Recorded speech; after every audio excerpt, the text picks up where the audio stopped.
Épisode de cette saison 2 déjà du podcast. J'arrive pas à me rendre compte que j'en suis à la saison 2. Merci à celles et ceux qui m'écoutent jusque-là. Et puis, j'espère que cette saison vous plaira autant, si ce n'est plus que la première. Pour commencer donc cette seconde saison, j'ai un invité de choix, puisque c'est un petit copain à moi, Bélier aussi. Voilà, on est des petits potes Bélier ensemble, et donc je pense que c'est bien de faire la première session du coup de la saison 2 avec des Béliers. Voilà, qui aiment bien commencer les choses, être les premiers à commencer les choses. Et donc, j'ai avec moi Victorien. Clap, clap, clap, clap, clap. Bonjour à toutes et à tous. Je suis ravi d'être là pour ouvrir cette saison 2. Eh ben, écoute, moi, je suis ravie de t'avoir avec moi. C'est vrai que ça s'est fait très naturellement, en fait, au cours des discussions qu'on a eues, notamment. On a beaucoup, toi et moi, parlé justement de ce fameux appel du cœur. Voilà, entre passion, suce sa passion, les prises de risques qui vont avec, pouvoir en vivre, tout ça dans un monde capitaliste qui n'aide pas du tout ce genre de démarche, enfin qui ne la rend pas facile. Et vu que voilà, on n'a pas non plus envie de se la jouer à l'américaine en mode self-made man et self-made woman, les challenges sont un petit peu plus dense, j'ai envie de dire dense. Donc voilà, donc du coup je l'ai fait venir parce que lui aussi il s'est récemment lancé en fait dans l'auto-entrepreneuriat et il a pas mal de choses à nous partager aussi. Donc du coup on va le laisser s'introduire brièvement. Victorien, parle-nous brièvement de toi-même. Ok, je vais parler brièvement de moi-même, attention, gros défi. Je m'appelle Victorien, voilà, je connais Adélie depuis quelques années maintenant et après avoir suivi un parcours, je dirais scolaire classique et très socialement valorisé, en étant passé par des écoles comme Sciences Po à Toulouse et Dauphine. À Paris, je suis rentré dans un cabinet de conseil et puis maintenant j'y reviens un petit peu et j'ai pas mal de réflexions et d'appels du cœur depuis des années maintenant et autour de sujets de bien-être, autour de sujets de méditation, autour de sujets de soins énergétiques qui sont des passions pour moi. Et aujourd'hui, j'espère pouvoir vous en parler et en discuter avec toi, Adélie, pour qu'on se nourrisse l'un et l'autre avec nos propres idées de la chose. Voilà. Voilà, donc sachez, n'hésitez pas aussi à mettre des commentaires, des questions pour Victorien, parce qu'il aime bien la méditation. Il dabble un petit peu dans le kendo. Voilà, il aime beaucoup interagir, répondre aux questions sur des sujets qui lui plaisent. Donc, n'hésitez pas, une fois que vous avez écouté le podcast ou en même temps, à lâcher des commentaires. Je vais aussi mettre tous ces liens de réseaux sociaux et tout en description. Il m'enverra tout ça. Je vais vous mettre un nice little bundle dans la description. Et puis, vous pourrez y aller. Voilà. Alors, eh bien, écoutez, on va rentrer dans le cœur du sujet. Et ah oui, non, attendez, une dernière chose. Lâchez des petits pouces, les amis, parce que là, si je ne m'abuse, nous avons le premier homme de genre masculin dans le podcast. Jusqu'à présent, j'ai eu que des nanas, il me semble. Hein. Si je me trompe pas, attendez, je refais dans ma Oui, je tête. crois. Ouais, ouais. Je crois que j'ai eu que des nanas. Donc voilà, donc du coup, je suis très contente de commencer cette saison avec une nouvelle tonalité, une nouvelle énergie, une nouvelle vibe. C'est trop chouette. Eh ben, cheers. Hein, la nôtre. Du coup, ce sujet nous tient à cœur justement tous les deux parce que, outre les discussions qu'on a pu avoir, c'est quelque chose qui nous crée à tous les deux à la fois pas mal de souffrance et à la fois pas mal de kiff. Donc, du coup, c'est pour ça, c'est très pertinent, je pense, pour nous d'en parler parce qu'on le vit aussi dans le corps et dans la tête.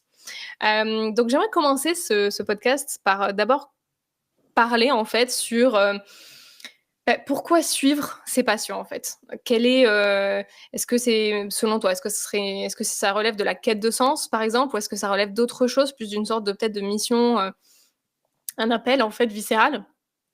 Est-ce que ça relève de l'importance de l'épanouissement personnel pour toi? Est-ce que c'est plus un niveau d'impact positif sur ton bien-être mental, émotionnel?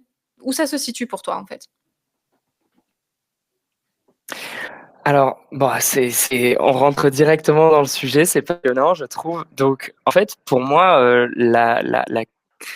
l'appel du cœur, hein, ça tient à l'épanouissement de moi et pour moi, ça m'a toujours suivi. C'est-à-dire que depuis tout petit, j'ai toujours ressenti un peu à l'égard des autres une espèce d'inadaptation parce que quand je questionnais des amis ou des adultes, euh, je leur demandais si ce qu'ils faisaient dans leur vie leur plaisait ou est-ce qu'ils étaient passionnés par ce qu'ils faisaient. Et en fait, la plupart du temps, ils me répondaient que non. Ils me répondaient que ça paye, ça règle leurs factures, etc. Et moi, je me suis dit, mais comment ils font pour vivre comme ça? Et je me suis fait la promesse de pas vivre comme ça, de ne pas vivre en étant un peu dans cet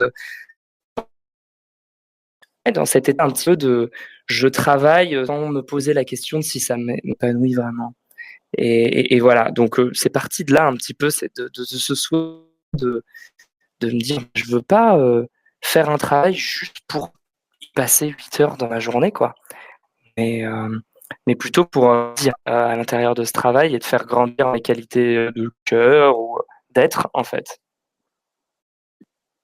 Hmm. Oui, oui, c'est vrai qu'il y a vraiment, et on se rejoint là-dessus. C'est-à-dire que moi aussi, j'ai pu observer ce qui se passait chez les gens qui ne faisaient pas ce qu'ils aimaient, en fait, et ça m'a pas donné envie, quoi. Je pense qu'on n'est pas les seuls dans ce cas-là, mais c'est vrai que, ça a été quelque chose, une sorte de fil rouge assez vite. C'est vrai que dès que j'ai dû faire des petits boulots, même des petits boulots, en fait, ça me niquait l'âme, en fait, de devoir les faire parce que c'était pas ce que je voulais. Et même aujourd'hui, en fait, j'ai du mal à réconcilier le fait d'avoir un job alimentaire pour pouvoir sustenter le minimum vital et après me focus, en fait, sur la création, sur essayer de monétiser en faisant ce que j'aime. C'est encore une dualité dans laquelle je vis aujourd'hui. On y reviendra peut-être un peu plus tard et je suis sûre que tu as des choses à dire à ce sujet. Mais c'est vrai que pour moi, l'appel du cœur, en fait, c'est tellement, c'est limite vécu comme une tragédie quand je peux pas en vivre et quand je peux pas y répondre. Tu vois, ça crée vraiment presque une détresse intérieure, mais ça crée aussi un sentiment, chez moi en tout cas, de pas être assez bien, de pas avoir fait ce qu'il fallait en fait. Moi, j'ai eu beaucoup dans ma tête des réflexions qui ont tourné du style, bah, si tu n'arrives pas à vivre de ce que tu aimes aujourd'hui, sachant que j'ai que 32 ans, donc je sais en soi, voilà, mais dans ma tête, j'ai déjà 32 ans, voilà, émotionnellement, là, je n'ai pas vécu pareil, surtout par rapport au planning que je m'étais fait dans ma tête. Voilà, moi, les réflexions que j'ai dans ma tête, c'est, ben ouais, ça veut dire que tu peux pas vivre de ce que t'aimes, donc c'est que t'as pas pris les bonnes décisions, t'as pas fait ce qu'il fallait. Il y a vraiment ce truc de discours assez intransigeant, en fait, envers moi-même. Alors que si on prend un peu de distance, en fait, le chemin fait partie du chemin, j'ai envie de dire. Enfin, ça se rejoint et ça se nourrit. Et en fait, c'est des vases communicants. Il n'y a pas vraiment de séparation, mais c'est vrai qu'il y a un côté, une sorte de juge intérieur un petit peu, qui te dit, bon, bah voilà, fais un constat de ta vie. Est-ce que tu fais ce que t'aimes au moins 80% du temps? Oui, non. Est-ce que ça te rapporte 80% de ton revenu? Oui, non. Et en fonction de ces réponses, ça peut être vécu d'une façon très dure, quoi. Et je sais que ça te parle aussi un peu. Ouais, ouais, ouais, ouais. Mais alors moi, ce que j'entends dans ton discours, c'est que au-delà d'avoir un bien-être à faire ce qui appelle ton cœur, tu as un mal-être de ne pas faire ce qui appelle ton cœur. C'est-à-dire que c'est pas une neutralité pour toi, j'ai l'impression, et pour moi, en fait, en fait, parce que je me retrouve un peu dans le discours, c'est pas neutre de ne pas faire ce qui appelle le cœur, c'est au contraire pénalisant en fait pour notre propre bien-être. Donc on va pas chercher un bien-être supplémentaire, faire ce qui nous tient à cœur. En fait, on va simplement chercher déjà la stabilité émotionnelle. Rien que ça. Oui, c'est Mm. ça. Et alors, j'ai peut-être Mhm. ouais. Pardon. J'ai peut-être un truc à ajouter par rapport à ça et en même temps, je te poserai, la question qui est la suivante, celle de la clarté pour toi de cet appel du cœur. Est-ce qu'il a toujours été clair pour toi? Un appel à enfin, travailler vers ce qui t'inspire et vers ce qui te passionne, est-ce que ça a toujours été clair pour toi? Parce que moi, personnellement, au début, j'ai pu me demander: «Qu'est-ce que j'aimais au juste? Qu'est-ce qui parle à mon cœur? Qu'est-ce que» voilà. Et au début, quand j'étais, au collège ou quoi, c'était un peu de voir le monde plus grand qui naît de prendre de la distance. Par exemple, j'avais une passion pour les avions, pour l'aéronautique à ce moment-là et j'adorais me retrouver dans le ciel parce que je retrouvais le monde en plus petit, je voyais plus grand, en fait. Ça me fait d'ailleurs penser au film, je sais pas si tu l'as vu, le film Un monde plus grand, de Fabienne Berthaud avec Cécile de France, Non, je l'ai sur, pas le vu. chamanisme, en fait et l'histoire de Corinne Sombrin. OK. Et ben, ce monde-là, il parle d'un monde plus grand que j'ai pu comprendre plus tard, qui est le monde plus grand qu'on trouve en soi, en fait. Donc, je suis passé de la vision de: «Ah, mon épanouissement, ma passion et cetera, c'est de voir le monde plus grand à l'extérieur», donc quelque chose d'assez, tangible, à, voir le monde plus grand à partir de sa propre expérience et à partir de l'expérience de la vie qu'on peut faire. Donc je te pose la question, je reboucle avec la question que j'avais, c'est, toi, est-ce que c'était clair dès le début pour toi, de ton appel du cœur et ta tes Bah, déjà, ton témoignage est hyper intéressant et c'est là qu'on voit qu'il y a autant de limites d'appel du cœur que de personnes. Hem, alors, est-ce que ça a toujours été clair? Oui, mais ça a beaucoup muté. C'est-à-dire que ça a été clair à chaque étape de mutation. Pareil, je me suis essayée à plusieurs choses. Ensuite, il y a quelques années, j'ai vraiment compris, comment dire? J'ai fait un petit détour par le théâtre, mais le fil rouge, ça a toujours été quand même l'écriture, et le partage. La transmission, orale ou écrite, avec quand même un gros point fort, ouais, non, les 2 en fait. Je pense que c'est un peu la transmission et que ce soit via des histoires que j'ai à écrire ou des formats vidéo ou des podcasts ou même pourquoi pas des conférences un jour parce que c'est quelque chose qui me parle. Moi, j'ai pas trop ce stress de parler en public. J'aime bien ça. J'en ai limite, une fin, une sorte de de thrill, tu vois? J'aimerais bien un jour arriver à ce stade-là et je me demande si je vais pas m'y diriger un peu mmh. parce que, je me suis rendu compte justement en réfléchissant à cet appel du cœur que mon magnétisme est beaucoup plus efficace en vrai qu'il ne l'est en ligne et c'est vrai que j'ai beaucoup essayé de développer mes activités via le digital, mais je pense que je suis quelqu'un du présentiel, en fait. Mmh. Donc voilà, mais pour revenir un petit peu donc à ta question, ouais, je pense que globalement ça a toujours été clair, peu importe l'appel du cœur que j'avais, c'était toujours clair, même s'il a évolué, il a changé, tout en tournant un petit peu autour des mêmes sphères créatives quand même et d'ailleurs ce que tu disais, ça me fait penser à littéralement un paragraphe que j'ai lu dans le livre que je suis en train de lire en ce moment qui, s'appelle attendez bougez pas, c'est, Harry Potter et les alchimistes. En fait, c'est un gars qui a plaqué une lecture alchimiste sur Harry Potter. Et maintenant que j'y pense, je sais même pas comment j'ai fait moi pour pas le voir parce que je touche un peu aussi à l'alchimie, on va dire un peu plus classique. Et après, je fais un peu ma propre alchimie, mais c'est un autre sujet. Et donc, dans l'intro, qui est hyper intéressante, j'ai relevé quelques citations et il y en a qui me font très penser, énormément penser à ce que tu as dit. Euh, qui dit que par exemple euh, attends, je vais lire ce qu'ils ont mis parce que sinon j'ai pas envie de paraphraser et dire de la merde. Il y a 2 citations que je trouve intéressantes. La première, c'est: «La littérature et l'initiation accélèrent le temps et multiplient les vies». Et là, pour le coup, c'est plus une citation qui parle à ce que moi j'essaie de manifester et transmettre. Et pour toi, je pense que c'est un peu ce truc de la matière n'est pas quantifiable, elle est en perpétuelle transformation d'elle-même. Et je pense que c'est pour ça aussi qu'il y a ce truc de voir plus grand en dehors et à l'extérieur de soi, enfin et à l'intérieur de soi, parce que euh, le voyage initiatique, en fait, il peut se faire que en soi.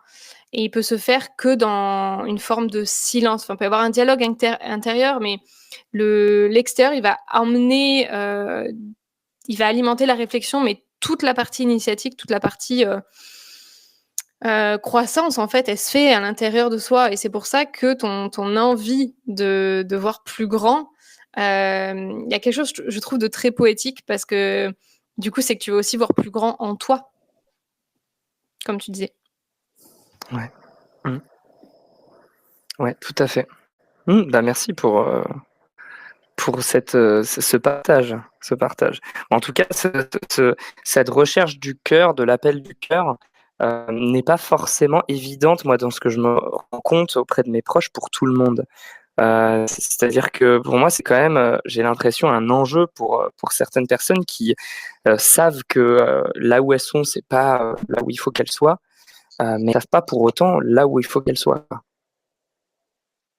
Oui, mais c'est pas évident, mais parce que, déjà, je pense qu'il rentre en ligne de compte l'éducation, heu, l'environnement dans lequel on a grandi, que ce soit un environnement, sociétal, ou un environnement même, même littéral, en termes de météo. Enfin voilà, les environnements, concrets vont pas induire les mêmes réflexions ou les mêmes besoins, et c'est pour ça qu'il y a différentes espèces. C'est parce qu'elles ont grandi dans différents environnements.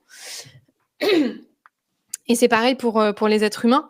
Mais je pense qu'effectivement, il y a aussi, à notre époque en tout cas, une question un petit peu de génération. Mmh. Ouais. Donc tu veux dire que, avant, on n'avait pas forcément l'occasion de se poser, ces questions-là parce qu'on était peut-être un peu plus dans des besoins primaires de Mmh. sécurité, de financière notamment, et cetera? Bah, oui, dans le sens Mmh. où, si on parle en tout cas, ne serait-ce que du siècle dernier, hein, bah, nos parents par exemple, donc on est à peu près de la même génération, toi et moi, donc on a des parents à peu près, de la même fournée, quoi. Ça restait des générations, encore un peu d'après-guerre, parce que leurs parents, c'était les enfants justement de juste l'après-guerre. Donc si tu veux, jusque dans les années 90, je pense, enfin je trouve, ça a été toujours un petit peu ce truc de, bon, bah, juste, trouve-toi un taf, mets du pain sur la table, nourris ta famille, déjà, et une famille, et tu feras ton travail pour la société en ayant une famille et en nourrissant cette famille, tu vois? Très hétéronormé évidemment, et Ouais. très orienté consommation, et c'est vrai que du coup, c'était pas du tout automatique de se dire: «Mais attends, moi, qu'est-ce que j'ai vraiment envie de faire?»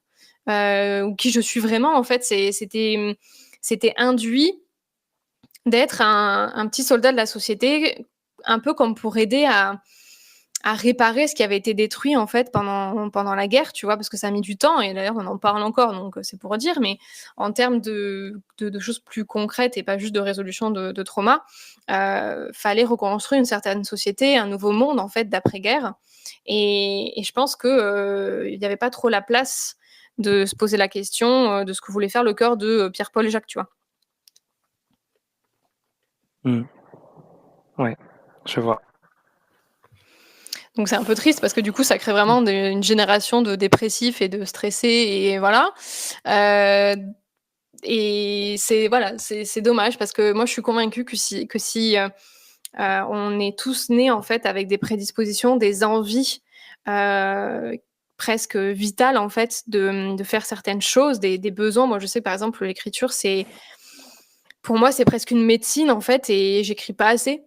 J'écris pas assez, alors que c'est une médecine pour moi, c'est une médecine pour les gens qui me lisent, et j'écris pas assez parce que, les 3/4 de mon système et de mon cerveau, de mon être, en fait, presque, sont occupés à essayer de trouver une solution. Et là, on en arrive du coup à notre deuxième partie des défis d'une société, capitaliste, en fait. Les 3/4 de mon être est dirigé à la gestion de la pression financière, en fait. De gagner suffisamment ma vie, de pas juste être dans la survie, ce qui, voilà, a été le cas, récemment pendant plusieurs années. Voilà, gérer toutes les contraintes économiques au quotidien, heu, j'arrive même pas à aller au stade, en fait, de faire des sacrifices pour mes passions.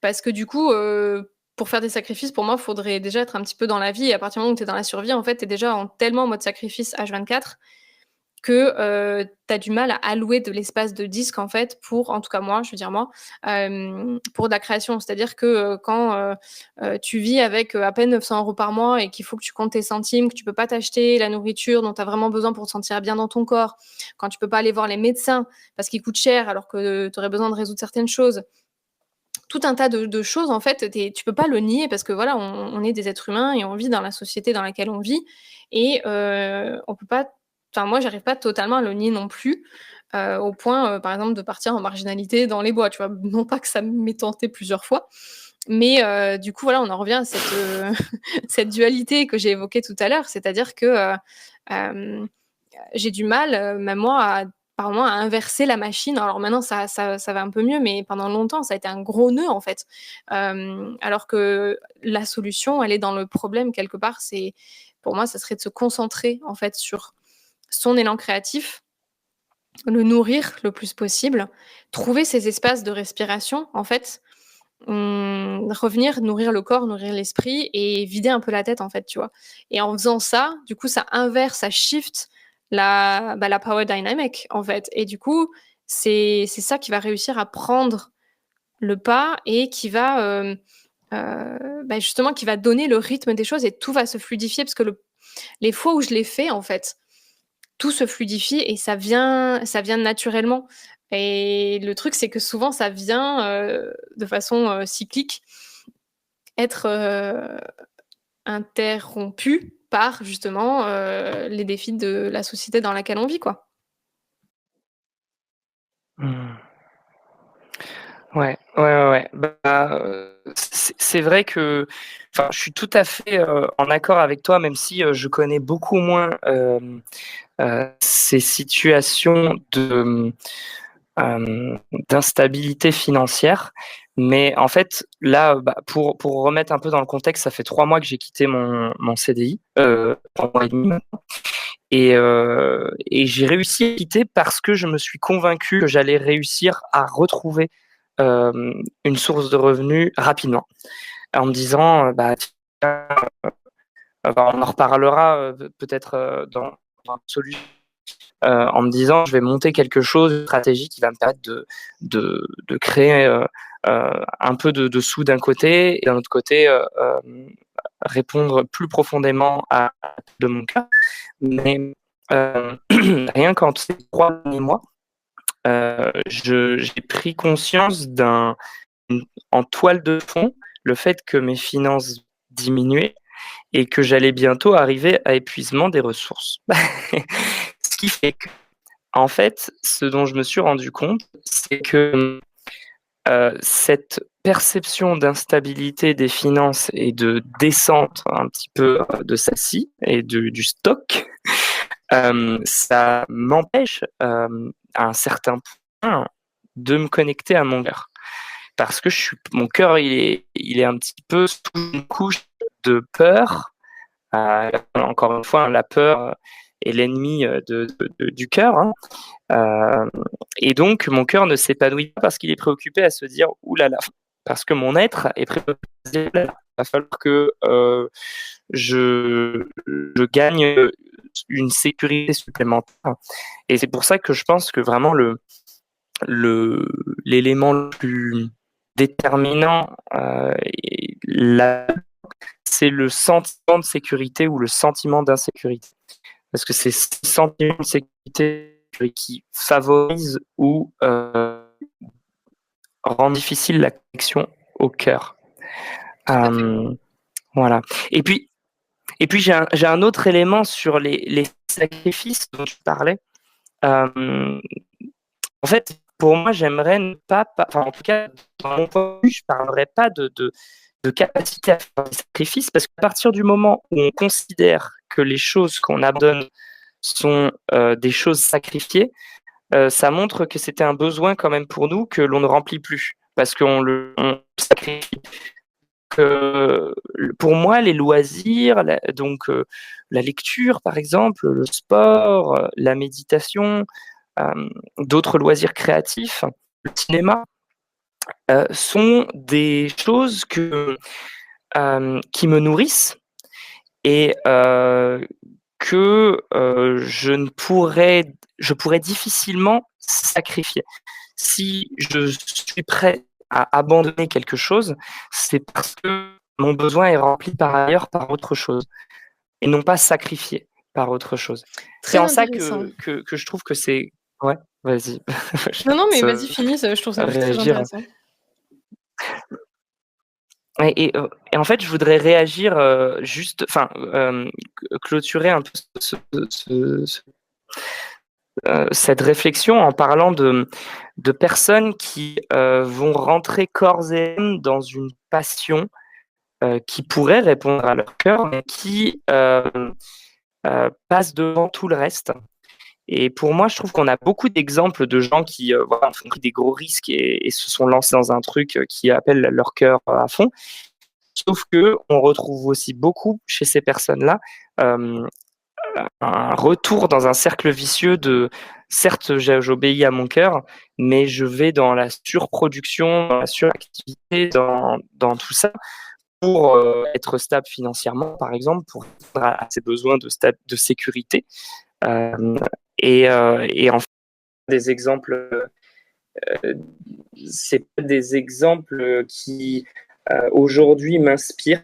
Des personnes qui sont, trop passionnées et dans la surproduction par rapport à ce qui les drive, parce que, en fait, bah, il y en a beaucoup qui ne s'écoutent plus et qui tombent à nouveau dans une spirale de de de de mal-être, en fait, finalement. Mmh. Oui, bah, le truc, c'est là où on touche, je pense, vraiment au cœur même du problème de la société dans laquelle on vit, c'est que c'est très compliqué de se sortir de cette, spirale infernale entre gagner sa vie, écouter son cœur, écouter son rythme, dilemme entre un emploi stable et la poursuite de ses rêves. Parce qu'on nous a mis dans la tête que les 2 étaient pas possibles et que quand les 2 étaient réunis, c'était compliqué et c'était laborieux. Hem Et c'est très, très, très ancré, en fait, chez beaucoup d'entre nous et je trouve ça, c'est pas évident, en fait, d'inverser le discours, en fait et de se dire, bah, que si on est tous aussi différents et si on a tous des points forts, c'est pour en faire quelque chose, c'est pour apporter quelque chose de la société avec ces points forts-là et pas pour rentrer dans des cases, en fait. Ça, c'est très, Ouais. je trouve que les cases, en fait, elles ont leur utilité, mais elles ont leur utilité dans un contexte, je dirais, presque scientifique, tu vois. La science, pour moi, elle classifie en fait des connaissances, elle met des choses dans des boîtes parce que c'est plus simple et c'est normal. Et pour le coup, l'art est plus là pour bousculer des boîtes, en fait. Et c'est pour ça que du coup, je pense que pour revenir un tout petit peu sur le voyage intérieur que tu disais, dont on parlait tout à l'heure, euh, et pour moi, c'est en lien avec l'appel du cœur, en fait, parce que l'appel du cœur, c'est un chemin initiatique. Et c'est pour ça aussi que c'est important pour moi de te faire venir ici et qu'on en parle tous les deux, parce que selon moi, en fait, la parole qui est bien comprise, en fait, elle va unir, alors que celle qui n'arrive pas à exprimer, en fait, une pensée un peu juste, en fait, elle va plutôt, en général, isoler et séparer. Et c'est pour ça, du coup, pour revenir à ce que je disais tout à l'heure, que que les parcours initiatiques, pardon, sont un peu des voyages intérieurs, tu vois. Et que, parce que c'est quelque chose qui n'est ni vécu ni compris à travers la parole, parce que tout est symbole, en fait, dans le monde intérieur. Mais en revanche, il faut que ça passe par une étape d'échange et une étape de parole quand même, tu vois. Et du coup, je suis partie dans une tangente, mais pour moi, c'est lié à l'appel du cœur parce que voilà, c'est un chemin initiatique que de suivre son cœur. Et c'est pas évident de suivre un chemin initiatique dans une société, justement, qui marche à la pression financière et à cette dichotomie, en fait, entre gagner sa vie et écouter son cœur et son rythme. Parce qu'en fait, pour moi, c'est la même chose aussi. C'est quelque chose que j'ai pas précisé. Mais pour moi, écouter son cœur et écouter son rythme, it's one and the same, en fait. J'ai mis du temps à comprendre que c'était la Ouais, même c'est chose, ça. mais Mmh. en fait, c'est la même chose. Ouais, je suis tout à fait d'accord avec ça. Je suis tout à fait d'accord avec ça et je rajouterais quelque chose par rapport au fait que tu parles de la société, et de sa structure qui, favorise, le système dans lequel on est aujourd'hui. Il y a aussi, pour moi, tout simplement l'héritage, historique et culturel, que l'on a. dans le sens où on parlait d'insécurité, de sécurité financière, etc. Juste avant. Mais en fait, quand je me suis posé la question l'autre jour, je me suis dit, quand on parle d'un archétype de la, je peux pas appeler ça un archétype, mais de la sécurité et de la stabilité financière, on pense à quoi? On pense à un emploi stable, un CDI, quelque chose dans une grosse boîte ou dans quelque chose quelque chose en fait qui est valorisé aujourd'hui comme étant vraiment l'image de la stabilité, de la sécurité. Si on est employé, si on est en CDI, on est stable, on est sécure financièrement. Tandis que quand on parle d'écouter ses rêves, d'écouter son cœur, et comme quelque chose de chaotique, de désorganisé, quelque chose ouais, opposé au cerveau, opposé à la rationalité. Et alors que peut-être que une des solutions serait d'essayer de voir un peu entre les deux et de se dire est-ce qu'on peut écouter son cœur, est-ce qu'on peut écouter ses rêves tout en préparant cette vision de ces rêves-là et ne pas y aller en fait totalement en mode euh, très euh, à la one again, quoi. Mais oui, en fait, le truc, c'est qu'on nous a vraiment bourré le crâne de ce discours séparatiste, en fait, alors que les deux notions peuvent travailler, enfin, évoluer main dans la main, et presque elles le devraient, en fait. Et c'est vrai que c'est ça, c'est ça le truc. Et d'ailleurs, on peut essayer du coup de parler un petit peu euh, de comment trouver un peu cette voie du milieu, tu vois. Nous, quelle stratégie on a mis en place pour concilier un petit peu les deux à notre échelle, hein, bien sûr, parce que en soi, pour revenir brièvement sur le sentiment de sécurité dont tu parlais, c'est très juste et c'est vrai qu'on n'a pas tous les mêmes besoins en fait là-dessus. Et par exemple, quelqu'un qui se sentirait en sécurité avec 900 € par mois, d'autres personnes, comme moi par exemple, pas vraiment, tu vois? C'est vraiment un sentiment qui est propre et en soi, selon les triggers qu'on a chacun et chacune, on peut se sentir en sécurité, dans des contextes, plus ou moins, bancals de façon, extérieure, on va dire. Mais avoir effectivement un socle intérieur qui est suffisamment stable et sécurisé pour ne pas se sentir, insécurisé. Mais c'est pas accessible à tout le monde et c'est quand même un sacré. Alors, soit tu as vraiment de la chance et tu as grandi dans un contexte hyper stable et tu pas ces problèmes-là, et dans ce cas, mais vraiment, tant mieux, bless your heart.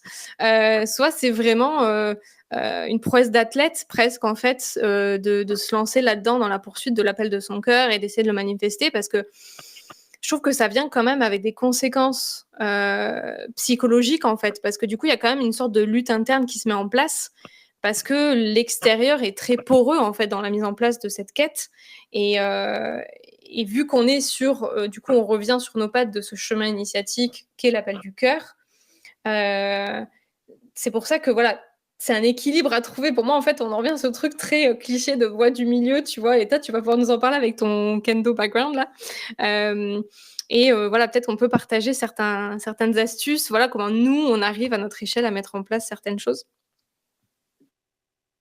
Ouais, ouais, c'est clair. Ah, c'est le défi d'une vie, hein, de réussir à trouver la voie du milieu qui nous aide à avancer. Bah, tu sais, la voie du milieu de base, hein, c'est quelque chose qui est très bouddhiste, hein, c'est une conception très bouddhiste. Euh, c'est euh, c'est trouver l'action juste, trouver qui n'est pas dans un excès ou dans un autre. Et parce qu'en fait, c'est cette action juste qui permet d'avancer avec le moins de souffrance possible. Euh, et voilà, donc comment mettre en place ça? Ça peut être par des stratégies déjà. Moi, je sais que par exemple, pour faire un parallèle, j'ai des problématiques d'équilibrage de mon énergie réceptrice ou de mon énergie qu'on pourrait dire yin et mon énergie yang, qui est plus dans l'action, plus dans la directivité, dans le fait de faire. Même si je suis bélier, en fait, on a, enfin, j'ai dans certains domaines de ma vie plus de difficultés à exprimer ces deux énergies. Et pour trouver la voie du milieu, pour trouver un moyen de compenser et de faciliter l'émergence de ce yang, j'ai commencé à faire un art martial très dans la combativité, le kendo, donc qui est euh, l'art du sabre, la voie du sabre, hein. Kendo, le do c'est la voie et ken c'est le sabre, et qui consiste, c'est en gros l'équivalent de l'escrime française mais au Japon, et c'est issu de l'art des samouraïs. Et l'idée, c'est, bah, on rentre dans l'autre.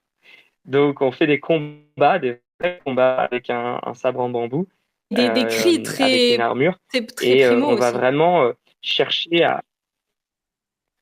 Ouais, clairement, clairement. Et on est dans cette notion de, on va tout donner dans l'action qu'on fait et on va exprimer notre pleine énergie en fait dans chacune des actions comme si c'était la dernière. Et ça, c'est quelque chose qui m'a aidé à retrouver le milieu, retrouver le centre et exprimer, on va dire, cette partie-là de moi. La méditation, dans un autre sens, c'est aussi un moyen que j'ai mis en place, cette fois-ci pour d'autres secteurs de ma vie et tout ça, pour avoir un équilibre, une justesse dans ma manière d'appréhender les situations qui m'arrivent. Donc, par exemple, si j'ai une mauvaise nouvelle, donc en ce moment, par exemple, un client ou un prospect qui me dit que finalement, il m'a pas sélectionné, il m'a pas choisi pour travailler avec lui ou elle, eh ben, ça me permet de remettre en fait cette réponse au regard de tout le reste, en fait, de tout ce que je fais à côté, de tout ce que j'ai réussi en allant jusqu'à le contacter, en allant jusqu'à là où je suis allé. Et ouais, c'est retrouver cet équilibre, retrouver ce centre, en fait. Retrouver toujours le centre. Et dans le kendo, il y a toujours cette notion de retrouver le centre. Retrouver le centre de gravité, mais aussi retrouver le centre vis-à-vis de l'autre, parce que si t'as pas le centre, si t'es un peu en décalé, bah tu te prends une attaque dans la tronche et puis tu meurs. Oui, il y a une forte notion d'alignement, en fait, dans le kendo que je trouve très puissante et qui est extrêmement ressentie dans le corps, en fait. Parce que, pour la petite histoire, j'ai fait une petite séance d'initiation et ça m'a blasté la gueule, les gars.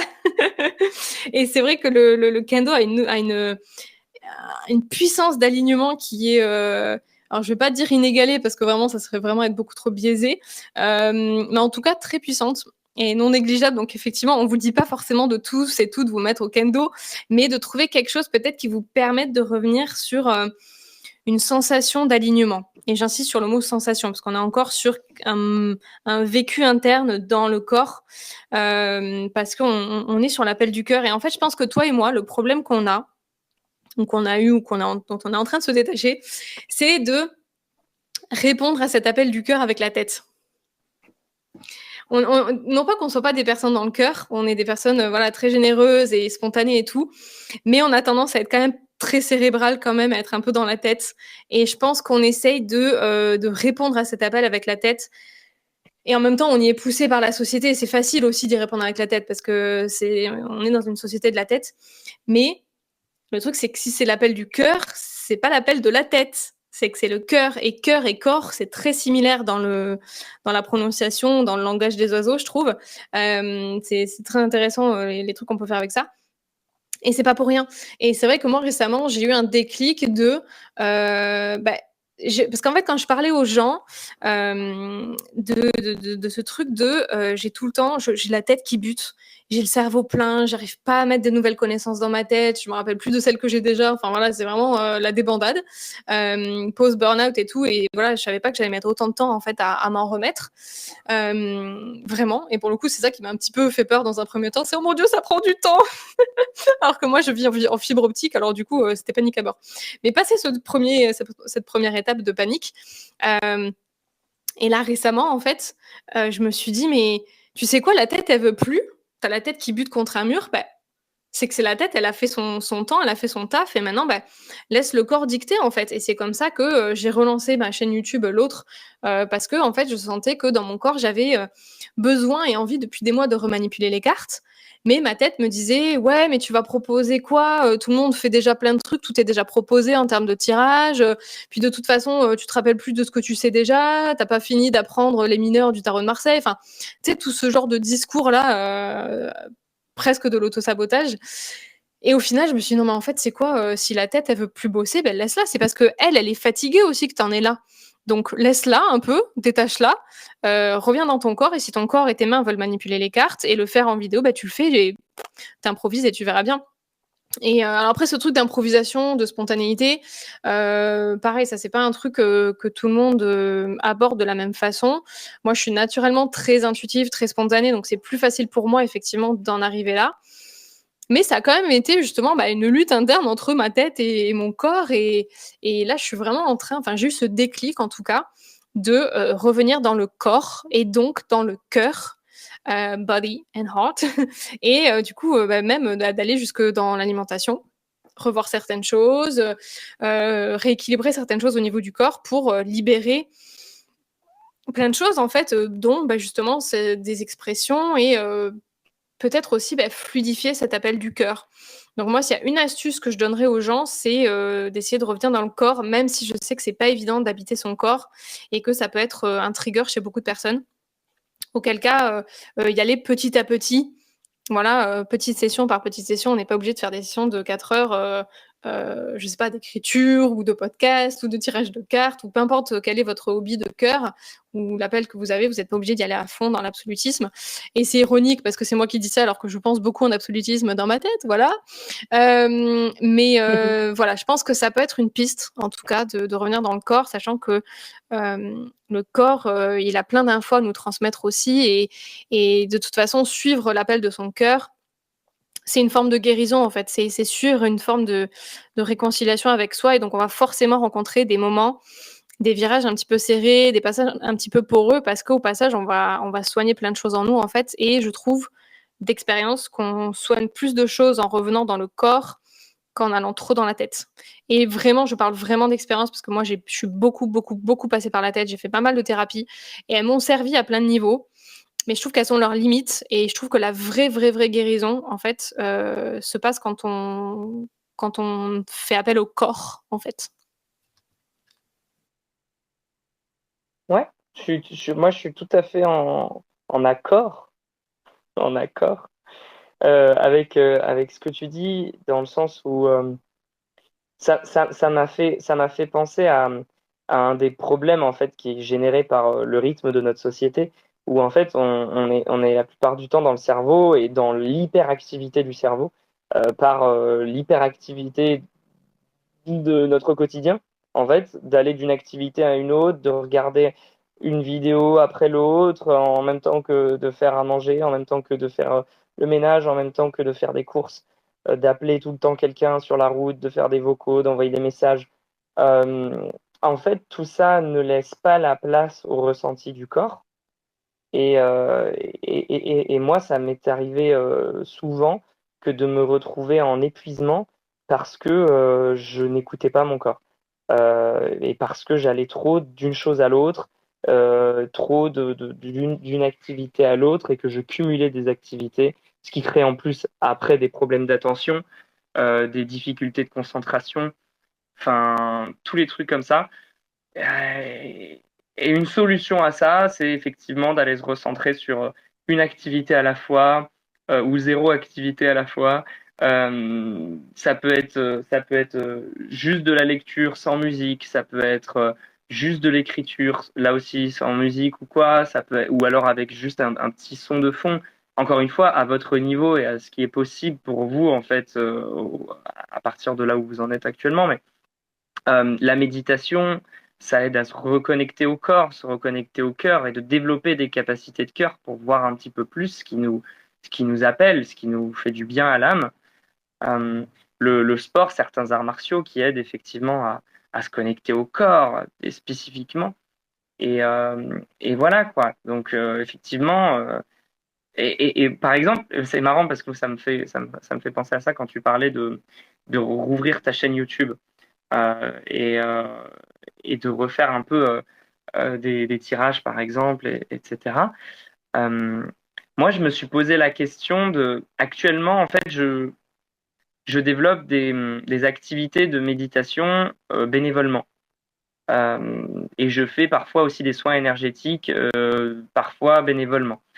Euh, et en fait, mon cerveau est souvent là à se poser la question, ouais, mais si tu commences à faire bénévolement, après comment tu vas faire payer et après comment tu vas gagner ta vie et du coup après comment tu vas en vivre etc. etc.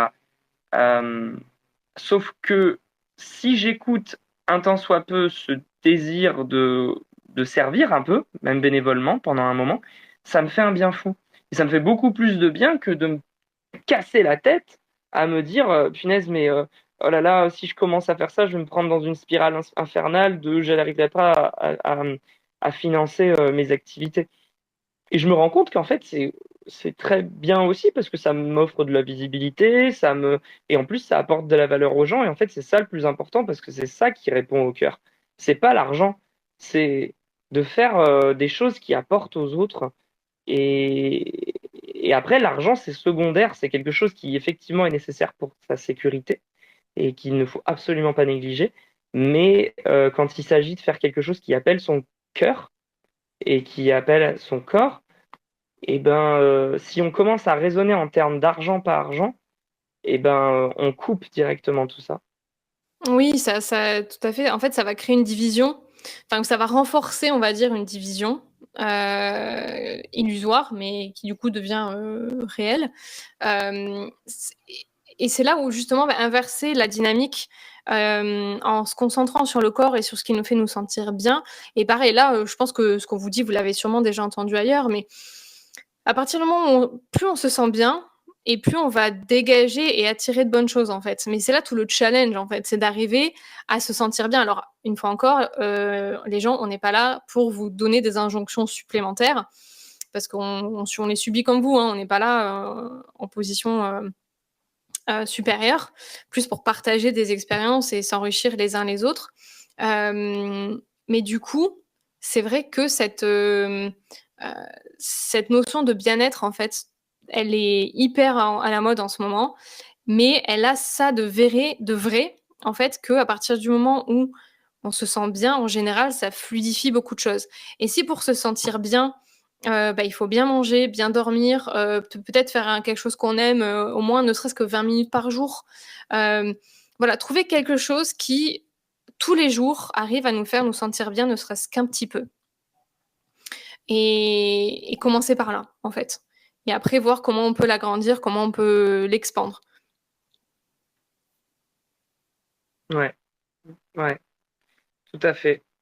Tout à fait. Et puis après, bah, en fait, alors moi, ce sur quoi je suis actuellement pour partager, parce que hein, j'ai des vrais défis actuellement dans le cadre de ma situation, c'est de,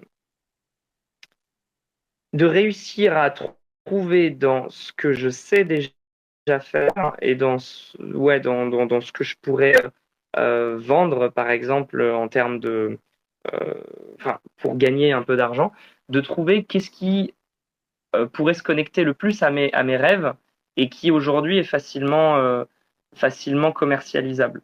Là, je suis en train de réfléchir, par exemple, à faire un peu d'accueil dans des salles de sport parce que je me rends compte que ça pourrait me faire un complément de salaire et en même temps, bah, ça répondrait à mon besoin d'être au contact de l'humain et peut-être d'être au contact de la santé physique ou du besoin de santé physique des gens. Et donc de discuter, de socialiser, etc. Et ça, c'est vraiment quelque chose d'important pour moi. Et je me dis, bon, être enfin, personnel d'une salle de sport, c'est pas mon appel du cœur. Par contre, dans cette activité, j'ai des éléments qui répondent à mon cœur. Et je pense que ça peut être une idée aussi de comment revaloriser ou retrouver des idées dans des choses que l'on peut déjà aujourd'hui faire ou que l'on pourrait déjà aujourd'hui faire, c'est de voir en quoi on pourrait rajouter du cœur et rajouter ce qui nous appelle au cœur dans des activités qui ne nécessitent pas euh, une marche trop grande à passer pour soit gagner de l'argent, soit occuper nos journées. Et en tout cas, voilà, moi, c'est comme ça que je suis en train d'avancer, de tâtonner, vu que pour le moment, mon activité ne décolle pas. Mmh. C'est une très un très bon partage parce que, bon, déjà, je trouve que c'est pas une mauvaise idée en soi, vraiment, ouais, je te vois bien faire l'accueil, dans les salles de sport, tu peux très bien relationner comme ça et puis de toute façon, je trouve qu'on est quand même, en train de revenir vers, de toute façon plus des interactions en présentiel, même si là, on est en train de faire un podcast, en ligne à distance, mais voilà, chacun à l'échelle de nos vies parce que, ouais, je pense que ça nous reconnecte à l'humain et c'est quand même important et je pense que ça peut être une piste de conciliation pour naviguer justement ce truc entre passion et réalité économique. Parce que quelque part, en fait, c'est un peu ce qui nous connecte tous. Je veux dire, je doute que l'appel du cœur, très honnêtement, hein, je vais en parler brièvement. Je doute que l'appel du cœur de Trump, c'est de faire ce qu'il fait. Pour moi, c'est pas un appel du cœur ce qu'il est en train de faire, c'est un appel d'autre chose et on voit ce qui se passe. En fait, c'est quelqu'un qui a été conditionné, qui s'est totalement déconnecté de l'humain, qui est focus sur justement tout sauf ça. Et on voit où ça mène en fait. Alors que dès que l'humain arrive, se tient la main et se connecte l'un à l'autre, il y a quand même souvent de belles choses qui se passent. Enfin, je pense que tout le monde qui m'écoute actuellement a ressenti, enfin tout le monde, une majorité, a ressenti de la chair de poule à entendre des gens chanter tous en chœur en même temps, ne serait-ce qu'en vidéo, de concert. Enfin moi je sais, c'est un truc qui me chope à chaque fois. Alors après, il faut pas qu'il y ait trop de foule, hein, parce que moi je sais que j'ai tendance à, à faire des crises d'angoisse quand il y a trop de gens au même endroit. Pas plus tard qu'il y a 2 semaines dans Toulouse avec les gardiens, le gardien du temple. Voilà, j'ai fait une belle crise d'angoisse. Mais bon, en même temps, il y avait 1,5 million de personnes dans Toulouse, donc bon, voilà, il y avait de quoi faire une petite crise Ah oui, d'angoisse. bon, ça va. Euh, Ouais. mais voilà, il y a vraiment ce truc, encore, bon, on revient sur du dosage, mais bref, tout ça pour dire que il y a de la beauté dans l'humain et que si reconnecté par le présentiel, ça peut aussi être une piste pour peut-être suivre ses passions. Après, il y a des passions qui peuvent être très solitaires, hein, elles ne sont pas toutes dirigées vers les autres. Il y a des passions qui sont chacun pour soi et c'est tout à fait OK. On n'est pas tous appelés à forcément servir le village, quoi. Hein. Des fois, tu sers le village en faisant ton truc à toi de ton côté aussi, d'une autre manière. Donc, c'est pas une injonction à ce que tout le monde qui nous écoute devient Sainte Thérèse.